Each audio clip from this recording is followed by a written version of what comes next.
sur une précédente vidéo. Donc j'ai fait deux parties dans cette vidéo. Première partie avec les questions YouTube et une deuxième partie avec les questions personnelles. Voilà, donc si vous êtes intéressé uniquement par les questions personnelles, je vous connais, eh bien vous pouvez déjà un peu avancer la vidéo, ça me dérange pas du tout. Voilà, je vais commencer tout de suite, on va pas perdre trop de temps parce qu'il y a 42 questions. Est-ce que Mariandy est ton vrai prénom ou un pseudo YouTube? Alors je m'appelle Alexis, c'est mon vrai prénom. Et Mariandy est un pseudo YouTube et que j'utilise pour d'autres forums ou PlayStation, etc. Pourquoi Mariandy? Parce que c'est une combinaison de deux prénoms, Maria et Andy. Maria Sharapova et Andy Roddick, qui étaient mes deux joueurs préférés de tennis. J'étais un très grand fan et aujourd'hui ils sont à la retraite. Quels sont les différents styles ASMR que tu préfères? Le chuchotement, c'est vraiment le trigger que j'adore. Une vidéo où ça parle. Et quand je dois travailler, c'est justement plusieurs triggers inédits. Mais j'aime beaucoup le thème de l'eau. Et j'aime beaucoup l'inaudible aussi. Est-ce que tu fais des vidéos en total impro? Ou sans faire un scénario de A à Z, tu décris quand même une marche à suivre, des mots à dire, un trigger à utiliser à tel moment? Eh bien, toutes mes vidéos sont en total impro. Je sors juste ma caméra, mes lumières et mon micro. Et je me suis dit, ok, j'ai envie de tourner.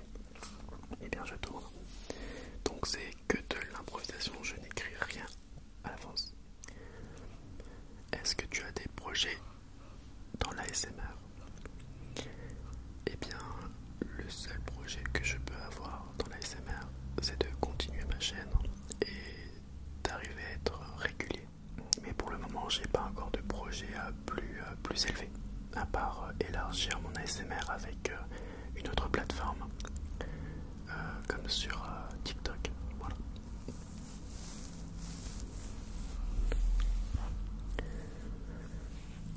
Si tu devais donner un conseil à quelqu'un qui veut se lancer dans l'ASMR, que lui conseillerais-tu? Alors tout d'abord, je lui conseillerais d'avoir un micro et un portable pour pouvoir filmer. Et ne pas hésiter à contacter d'autres ASMR artistes pour poser des questions, comment on branche le micro avec le portable. Et très important d'être soi-même, de garder sa personnalité et de ne pas montrer une autre personne, puisqu'on le remarque très vite. Voilà. Comptes-tu faire une deuxième vidéo ASMR avec Kevin? Eh bien oui, après cette vidéo FAQ, je pense faire une vidéo en langue des signes et ensuite une petite vidéo avec Kevin, puisque ça fait très longtemps que je n'ai pas tourné avec lui et ça avait bien marché et vous aviez beaucoup apprécié sa participation à l'ASMR. Comptes-tu refaire des vidéos sur la préparation de tes cours ou la découverte de ton métier? Eh bien, si ça intéresse, je pourrais en faire une, bien entendu, comment je crée un cours en histoire ou en géographie, peu importe, mais avec plaisir. Je pourrais même faire une vidéo sur une méthode pour apprendre à lire à des élèves très jeunes qui ont 4 ans, 4 ans, ouais, 4-5 ans. Ça, je peux toujours refaire avec la méthode Aloe si vous connaissez. Ensuite, est-ce que tu comptes continuer les vidéos ASMR sur la langue des signes française? Évidemment, bien entendu. C'est vraiment la chose qui est en plus dans cette chaîne, c'est pouvoir faire des petites vidéos de vocabulaire sur la langue des signes. Je trouve que c'est vraiment très important. Et pour rappel, j'ai des élèves qui sont sourds, donc voilà. Qu'est-ce que la ASMR t'a apporté personnellement? Qu'as-tu appris sur toi-même grâce à cette pratique? l'ASMR m'a appris à être plus créatif, à être moins timide, pouvoir parler devant un téléphone alors qu'il n'y a personne autour de soi et avoir vraiment cette impression qu'il y a vraiment quelqu'un derrière ce téléphone. J'ai jamais l'impression d'être tout seul. Je sais vraiment que tout ce que je suis en train de dire, il y aura plusieurs personnes qui seront là à l'écouter. Et voilà. Et j'ai appris aussi qu'il peut y avoir vraiment des personnes qui sont vraiment là pour aider les autres qui sont dans le besoin, qui ont du mal à trouver le sommeil, qui ont besoin de penser à quelque chose d'autre. Donc une communauté qui est vraiment très très très à l'écoute. Est-ce que certains membres de ta famille et puis même ton compagnon t'encouragent à faire de l'ASMR? Alors il faut savoir que mon père adore toutes les nouveautés. Ça veut dire que il y a maintenant aujourd'hui des nouveaux métiers qui rapportent beaucoup d'argent. Et mon père se renseigne beaucoup sur telle et telle chose et il se dit ouais, les youtubeurs ça gagne beaucoup d'argent, Alexis, concentre-toi que sur YouTube, tu vas gagner beaucoup plus qu'être prof.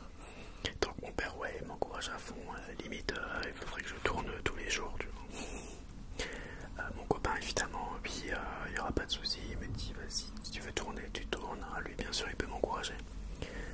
Et le reste de mes amis, voilà, sans plus, on n'en parle pas personnellement, mais j'ai toujours des amis qui me disent ouais, c'est quand tu tournes, ça fait longtemps, ou qui me soutiennent, qui vont toujours mettre un j'aime, quand je fais un live, ils sont toujours présents.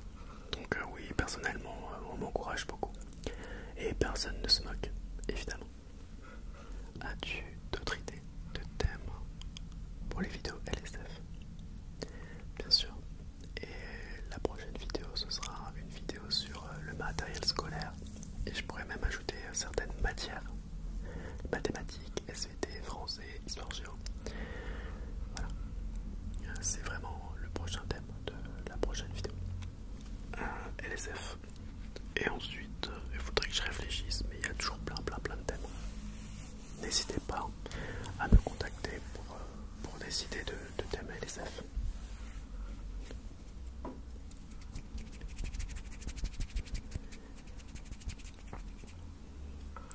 Est-ce que tu feras un petit concours pour les 30 000 abonnés? Alors cette question est vraiment très intéressante. J'aimerais bien faire un concours pour les 30 000 abonnés. Alors je ne sais pas du tout comment ça pourrait se passer. Je suis bientôt à ça de les avoir. Il me reste je crois 1000 abonnés. Et j'y suis. Donc ça peut être vraiment très sympa de vous faire gagner des petits lots. Et j'aimerais pas qu'il y ait qu'une seule personne qui gagne ce concours, mais voilà, à peu près 5 gagnants, avec une première place, une deuxième place, une troisième, quatrième et cinquième, avec des lots à gagner, mais je ne sais pas du tout le contenu. Voilà.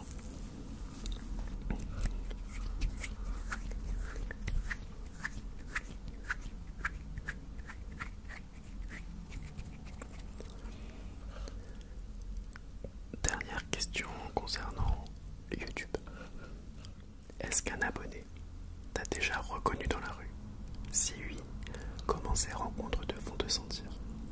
Alors oui, bien sûr, il y a plusieurs abonnés qui m'ont reconnu dans la rue et qui sont venus vers moi pour me parler. Et ces rencontres me font trop plaisir. Je suis vraiment là à échanger. Maintenant, on va commencer les questions personnelles. Donc je répondrai à toutes vos questions personnelles. Souhaites-tu avoir des enfants? Donc oui, je souhaite avoir des enfants évidemment. Et si oui, quels sont tes prénoms préférés? Alors là c'est en total impro, donc du coup je vais vous dire les prénoms qui me viennent à l'esprit. Pour les prénoms garçons, j'aime beaucoup Louis et Camille. Ensuite en prénom fille,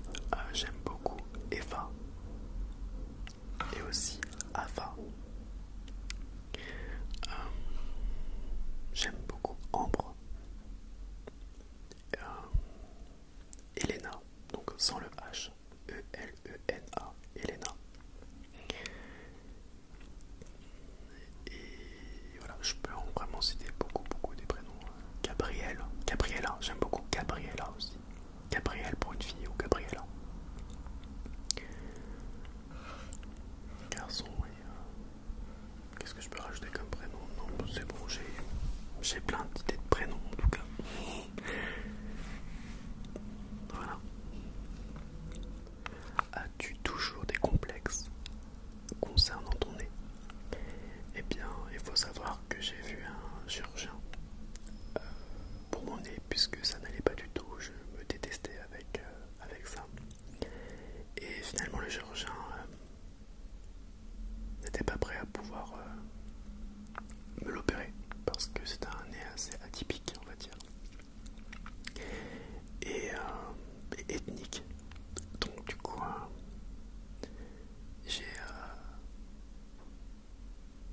j'ai commencé à le regarder d'un autre œil et à garder une sorte de singularité avec ce nez. Et je me suis dit, ok, aime-le en fait.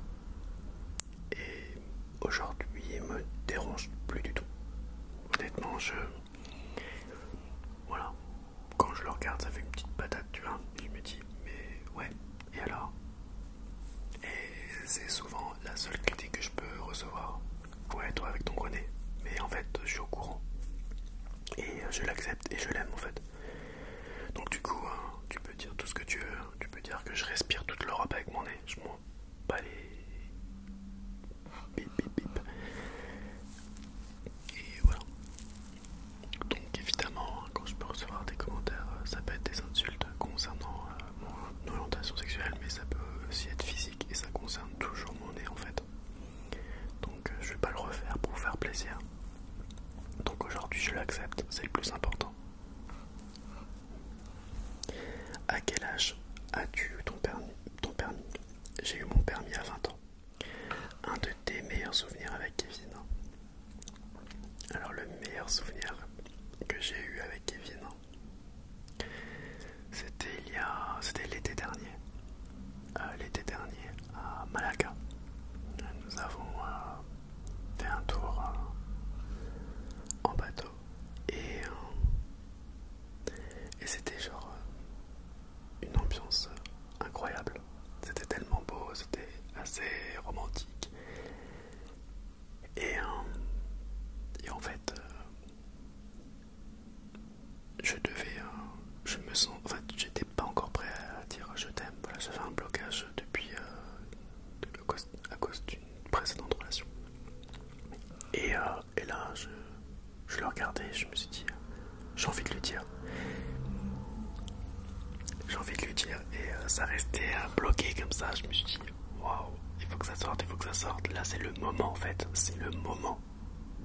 Et au moment où je voulais lui dire, donc ça faisait déjà 8 mois qu'on était ensemble, au moment où je voulais lui dire, tu as un transformiste qui est venu s'asseoir sur les jambes de Kevin. Et là, il a commencé à parler et tout.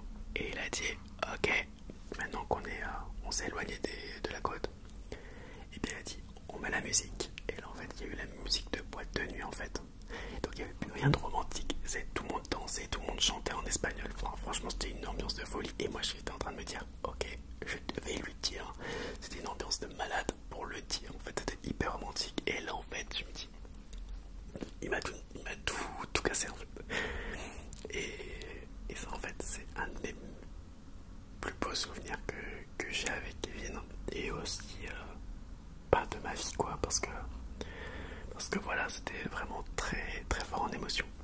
Et je lui ai dit le lendemain en fait. Je lui ai dit le lendemain, mais c'était dans un contexte beaucoup moins romantique.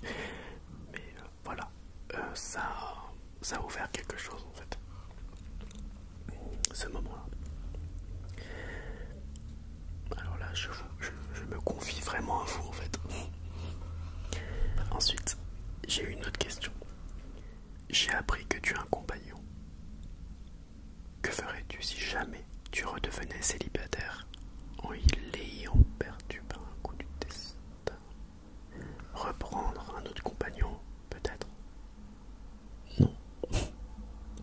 Sache que je suis ouvert à cette proposition, mais vu comme c'est trop tard. Ok.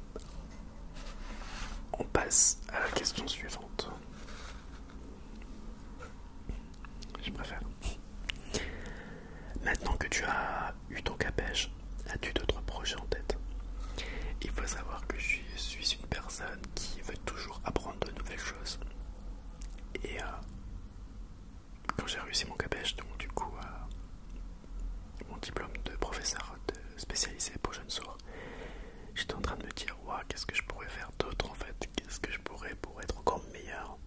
Donc le projet c'était du coup de travailler avec les petits, parce qu'il faut savoir que je travaille avec le secondaire, ça veut dire avec les grands, de la 6e au BTS. Et je me suis dit waouh, j'ai jamais eu d'enfant, enfin des petits de 4 ans jusqu'à 10 ans en fait. Et je me suis dit j'aimerais bien être avec des petits en fait, de pouvoir leur apprendre à lire, à écrire et à parler. Et c'est ce que je vais faire cette année. Du coup j'ai des élèves de 4 et 6 ans. Et aussi il y a une formation qui m'intéresse beaucoup, c'est graphothérapeute. Voilà.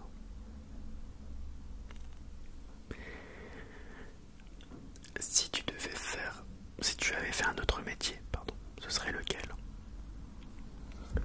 Psychologue scolaire, puisque de base, c'est le métier que je souhaitais faire. Psychologue scolaire. Je faisais des études supérieures pour devenir voilà, psychologue scolaire.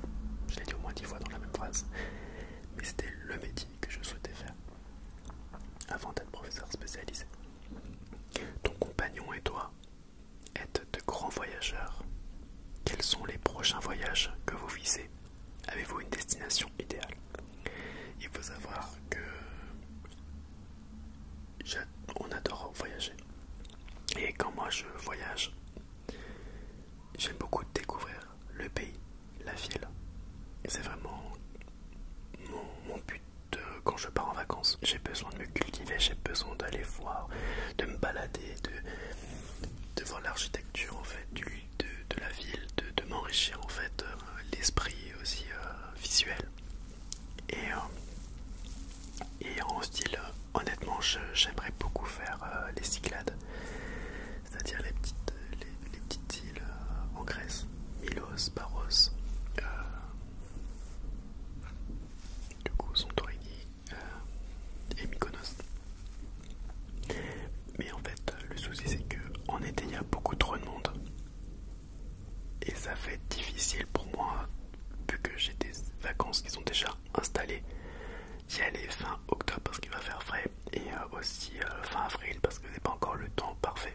Donc peut-être début juillet pour les Cyclades à voir. Mais là pour octobre, je pensais, j'aimerais vraiment faire Rome. J'ai jamais été à Rome et j'étais à Lisbonne, mais très rapidement parce qu'il y avait le mariage de mon frère. Mais le Portugal, pourquoi pas le Portugal pour octobre? Ou l'Italie, genre Rome, j'aimerais tellement aller à Rome quelque chose. Voilà pour les prochains voyages qu'on peut viser, c'est la Grèce, le Portugal, l'Italie. Avez-vous une destination idéale? Oui, je pense que lui comme moi, on souhaiterait vraiment faire la côte ouest de l'Amérique, c'est-à-dire la Californie,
Aujourd'hui, ça fait 1 an et 8 mois, je crois, le 24 septembre.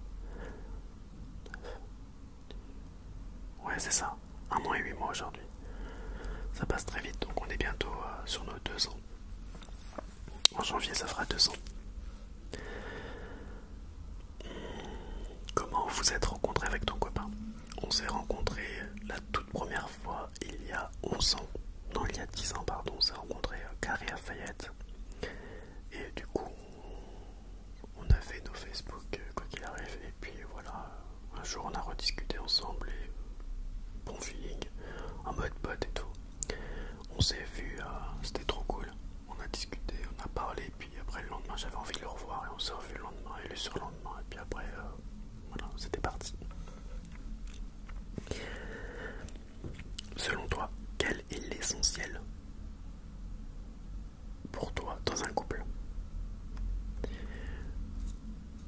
La complicité, l'honnêteté, la fidélité.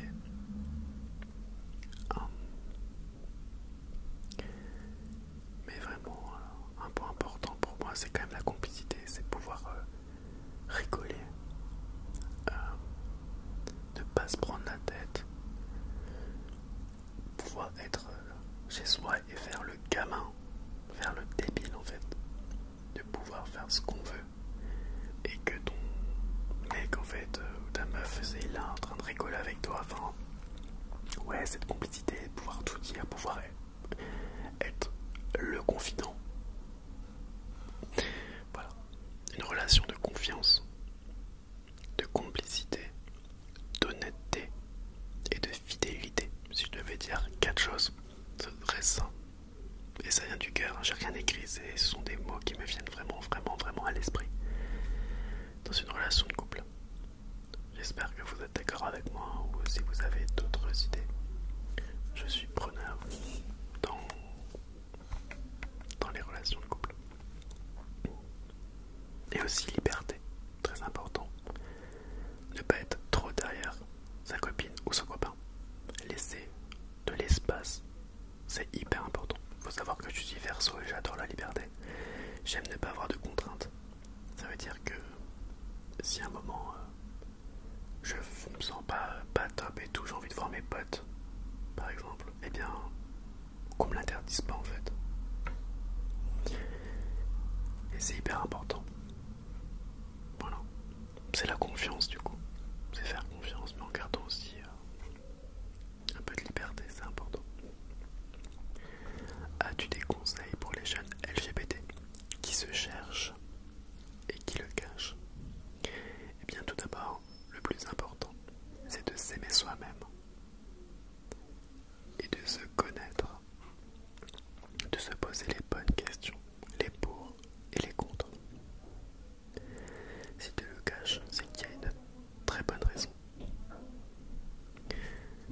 Et ici, il faut poser les pour et les contre. Pourquoi tu le caches? Et quelles conséquences ça a? Et d'un côté, tu te dis, ok, si je le cache, c'est pour qu'on me laisse un peu tranquille, je ne sais pas, ou parce que ça concernant la religion. Eh bien, il faut savoir faire un choix. Est-ce que tu veux être heureux et libre d'être toi-même, ou te sentir malheureux et montrer une autre personne que tu es vraiment? Je ne sais pas si c'est clair, mais pour moi, c'est une question d'amour de soi et d'acceptation. C'est vraiment, en premier temps, la première chose à faire. Et ensuite, c'est se confronter aux autres. Et c'est vraiment une épreuve qui peut être vraiment très difficile et perturbante. Parce que c'est pas toujours facile de faire un coming out. Mais dès que tu sais que tu es très bien entouré, eh bien les gens, les proches seront toujours là pour toi.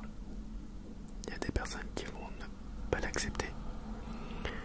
Et ça en fait il faut l'accepter. Il faut accepter que eux, ils seront malheureux. Parce qu'ils n'ont pas accepté la personne que tu es. Tu vois ce que je veux dire? Si toi t'es bien, tu t'es senti bien en le disant, et que celui qui réceptionne du coup le message n'est pas heureux, le refuse, et ben tu te dis bah, c'est ton problème en fait. Si ça t'emmerde, eh bien c'est ton délire. Mais moi en tout cas je vais bien. Ne gêne personne. Si ça te gêne, eh bien basta. C'est ton problème, pas le mien. Tu vois ce que je veux dire? Je pense pour la construction de soi, c'est important de montrer qui nous sommes. Il faut savoir que dans des autres pays dans le monde, c'est illégal en fait. Et on peut se faire tuer parce qu'on fait partie de la communauté LGBT. Et c'est dur de se construire avec la société qui n'accepte pas toujours cette orientation. Et pourtant, il n'y a aucun problème en fait. Ça existe depuis la nuit des temps. Si vous êtes cultivé, vous pouvez voir qu'en la préhistoire, ça existait déjà. Voilà. Ensuite, comment gérer le fait que tes élèves puissent suivre ta vie privée, YouTube et Instagram? Eh bien, depuis toujours, j'ai affiché ma vie sur les réseaux, sans penser que plus tard j'allais devenir prof. Et les choses ont plutôt changé. On a tous des collègues qui sont profs, instituteurs, institutrices, qui affichent un contenu Instagram régulier, public. Et il n'y a jamais eu de problème. On a chacun une vie, privée en dehors du travail. Et c'est un choix que cette vie privée soit publique, entre guillemets. Avec YouTube et Instagram. Moi j'assume tout. Je ne fais rien de mal. Voilà. Quel animal correspond le mieux à ta personnalité? J'allais dire le renard parce qu'il est rusé, il est malin et il est beau. Non, je déconne. Mais ouais, le renard, j'aime beaucoup. Le renard, c'est un animal que j'aime beaucoup. J'aime beaucoup le koala, mais le koala, il a un nez beaucoup plus écrasé que le mien. En fait, je dis vraiment, je suis pas vraiment de la merde. Mais ouais, le renard, j'aime beaucoup le renard. Il est un petit fox. J'ai une tête de renard, pas de profil en tout cas. Bref. Ensuite, quelle personne aimerais-tu rencontrer et boire un verre autour d'une table? Maria Sharapova, c'est ma joueuse préférée de tennis. Sinon, Angelina Jolie. Voilà. J'adore Angelina Jolie.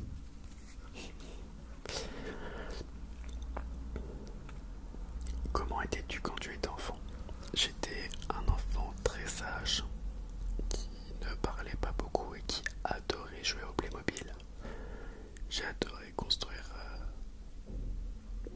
une vie qui n'était pas réelle, c'est-à-dire jouer aux Sims, créer des familles avec des dessins. J'adorais créer des familles en fait. Toujours, je crée des familles. Famille pirate, famille riche, famille pauvre, famille marine, famille voilà, famille bourgeois. J'étais trop dans un monde en fait quand j'étais gosse. J'étais très créatif. J'adorais dessiner et faire du tennis. Mais j'étais très sage à l'école. Et j'étais toujours serviable. J'aimais bien effacer le tableau, être le délégué de classe. Voilà, j'étais un enfant gentil et sage. J'ai jamais eu de problème. Voilà. As-tu des origines? Oui, j'ai des origines italiennes. J'aimerais bien faire le truc là, MyHéritage, pour savoir vraiment si j'ai d'origine. Ça peut être vraiment sympa. J'ai un pote qui l'a fait, donc du coup ça m'intéresserait bien de le faire aussi. Quel pays as-tu le plus apprécié? Le Danemark. J'ai adoré Copenhague. La gentillesse des gens. Ce côté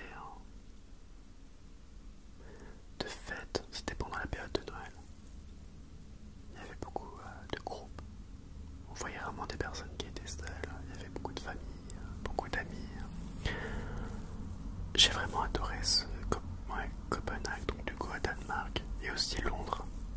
Les gens étaient vraiment gentils, mais après je sais que la vie est vraiment très chère à Londres, donc du coup c'est un autre délire. Mais j'ai un très très très bon souvenir de Copenhague, de Danemark, la gentillesse.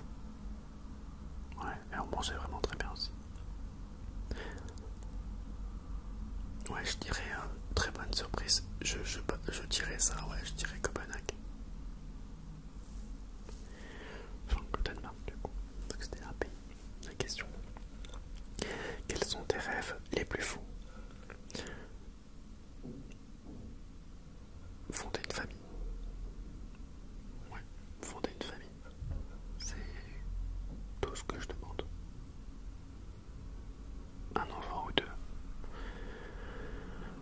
Un chien. Une maison. En fait, c'est les basiques. Mais du coup, c'est de mon côté moins réalisable. Comme vous le savez. C'est plus difficile. Donc, j'ai toujours vu ça d'un œil différent. Je ne vois pas ça comme un chemin de vie normal en fait de mon côté. C'est difficile à dire. Mais c'est un rêve fou en fait. Pourtant, pour certains, c'est la continuité de la vie. Et faire plein de voyages aussi. Voilà. Quel sport aimes-tu et quels sont tes sportifs préférés? J'adore le tennis, c'est vraiment mon sport préféré. J'adore Roger Federer, j'adore Rafael Nadal, j'adore Maria Sharapova, Mel Bressard-Reid. Donc il y a d'autres joueuses de tennis, mais on va passer à autre chose. Quelle est ta plus grande peur? Ma plus grande peur, c'est de perdre ma famille, un membre de ma famille ou un proche. C'est vraiment ma plus grande peur. Ressentir cette solitude, me dire qu'il y a un pilier qui vient de casser, qui vient de tomber, comment je vais me reconstruire. Ma plus grande peur, moi, c'est ça, c'est de perdre un membre de ma famille. Quand je dis ma famille, c'est aussi mes proches, ça peut être aussi mon compagnon, c'est vraiment perdre quelqu'un. C'est vraiment de mes plus grandes peurs. Quelle est la plus grande fierté de ta vie? Ce sont mes études. Quelle est ta couleur préférée? J'adore toutes les couleurs. Le rouge a toujours été cette couleur préférée depuis que j'étais petit parce que c'est quelque chose qui dégage, c'est une couleur qui dégage beaucoup de force, le rouge. On le voit ce rouge. Tu vois ce que je veux dire? Donc j'aime beaucoup le rouge. Le bleu évidemment. Le rose, le vert. C'est vraiment les 4 couleurs que j'aime beaucoup. Le rouge, le vert, le bleu et le rose. Si tu devais voilà, dire 4 couleurs. Après le blanc et le noir évidemment. Bref, je vais vous dire toutes les couleurs après.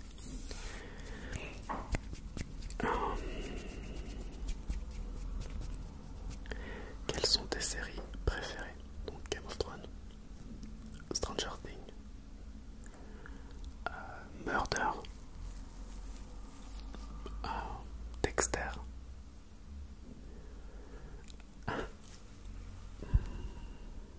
Il y a tellement de séries.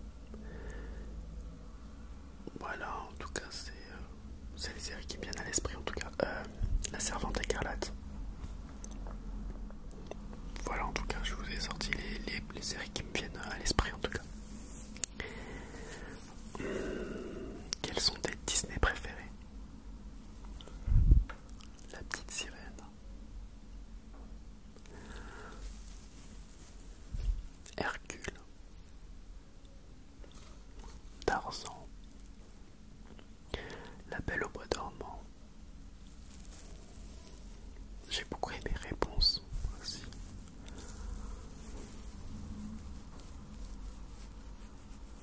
Mulan. J'adore les Disney.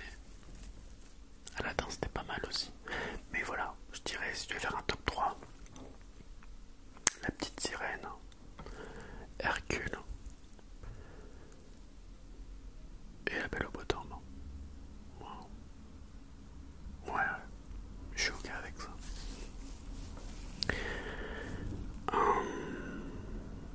Quels sont tes plats préférés? Les lasagnes.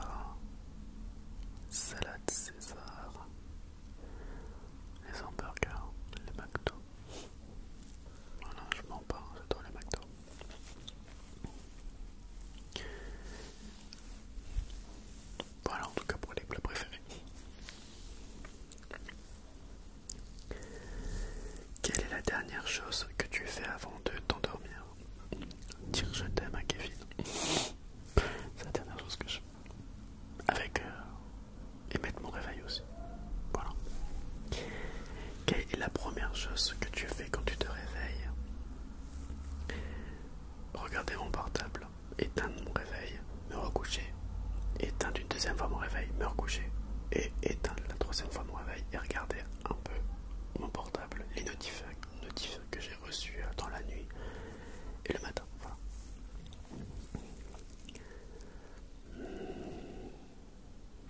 Et enfin, la toute dernière question, c'est si tu étais une émotion, laquelle serais-tu? Alors je vais peut-être vous étonner, mais dans le film, vice versa, j'ai toujours aimé le personnage de la tristesse. Pourquoi je dirais la tristesse? Parce que la tristesse, ça permet d'être très créatif. Ça permet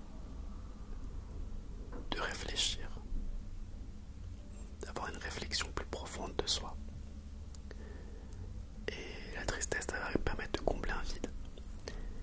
Et je trouve que c'est une émotion très forte. Et c'est grâce à la tristesse qu'on peut retrouver la joie. Se dire avec des moments tristes du passé, on se dit waouh, aujourd'hui je suis quand même bien. Ça te permet de ne pas être non plus nostalgique. Par contre, si tu avais un passé qui était oufissime et que tu vois ta vie aujourd'hui avec ce qui se passe en dehors, tu te dis oh non, ça me manque en fait. Et là en fait t'es triste. Tu vois ce que je veux dire? Alors que si t'étais triste à un tel moment et qu'après tu vas mieux, eh bien tu peux toujours ressentir pas cette fierté en disant waouh, ce souvenir là, ouais, ça s'est passé comme ça et j'ai réussi en fait. Par exemple, t'as échoué et quand t'as échoué t'as eu cette tristesse, mais cette tristesse ça va être oubliée à un moment donné. Se dire que la tristesse c'est très éphémère et c'est une émotion tellement forte que tu peux être vraiment très créatif. Et c'est ça en fait que j'apprécie dans cette émotion de la tristesse. C'est pouvoir se dépasser, se dire eh bien maintenant je vais essayer d'être mieux, d'être heureux. Donc on va toujours essayer d'aller mieux. Et quand on a de la joie est aussi très éphémère pour revenir à un stade plus bas. Alors que la tristesse, tu vas remonter vers le haut. Mais quand tu as de la joie, tu veux juste partager plein de choses, tu veux toujours sortir, tu veux l'exprimer. Alors que dans la tristesse, tu ne veux pas l'exprimer. Tu vas être tu vas la cacher. Et tu voudras l'exprimer d'une autre manière. Dans la créativité, dans le dessin, dans d'autres projets en fait. Les chansons, par exemple Adèle. Voilà, Adèle. Quand elle sort un album à chaque fois que ça va mal quoi. Je sais pas, voilà, en tout cas je serais très content de savoir si vous avez une autre émotion. Enfin, si vous étiez une autre émotion, laquelle serais-tu en fait? C'est une très bonne question, mais en tout cas moi je l'ai répondu. Voilà, c'est ce que je ressens en tout cas, en lisant cette question. En tout cas, la vidéo est terminée et elle est très longue, mais je te souhaite de passer une très bonne nuit. Et en tout cas, on arrive à ça, des 30 000 abonnés. Donc n'hésitez pas à aimer cette petite vidéo et à vous abonner.